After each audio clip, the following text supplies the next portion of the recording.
I la nostra companya Ainhoa Machí està allí, ara mateix. Quin ambient es respira per allí, Ainhoa? Sí, per així ja respira pura marató. I com podreu veure, molts dels corredors ja estan venint a esta Fira de València a recollir el seu dorsal. I anem a preguntar. Hola, bon dia. Hola. N'hi ha molta gent que ha vingut a pel seu dorsal ja? Sí, ya hemos tenido más o menos un 20% del censo. I quanta gent s'espera que participen en esta marató? Más de 33.000 personas. Muchos. O sigui que tots valencians no són. No. Hay mucha gente de fuera. De quines nacionalitats inclús? Pues hay unos 134 países, entonces hay una barbaridad.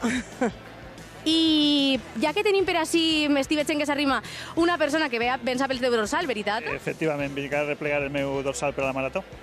I participes sol, en companyia? Pues en uns companys que em van convèncer l'any passat i vaig a participar. És a dir, que és la primera volta que... Efectivament, és la primera volta que faig la marató de València, o sigui que molt nerviós. I quin número de dorsal tens? Pues tinc el 4.408, que coincideix en la data del naixement del meu fill, l'he triat especialment. Vaja, i quines són les sensacions que tens per a la marató? Ara mateix nerviós, però bé, m'he entrenat durant 7 setmanes i espero arribar a... L'objectiu és acabar-la, principalment, i sobretot disfrutar de la ciutat. Moltíssimes gràcies. Això és pura passió per l'atletisme. Però si parlem de passió per l'atletisme, no podem deixar de parlar de Toni Lastra. Toni Lastra, a qui se li ha dedicat un documental, veritat? Así es. Bueno, Toni Lastra, lo que podríamos decir de Toni Lastra, posiblemente es la primera persona en Valencia que usó la filosofía e incluso la poesía para referirse a las cosas del correr. Una figura fundamental en Correcaminos y, por tanto, una figura fundamental en el Maratón de Valencia. Perquè per als espectadors que ens estan veient que no sàpiguen qui era Toni Lastra, era un dels impulsors, va ser un dels impulsors de la Marató de València i de moltes altres curses d'ací de la ciutat de València, no?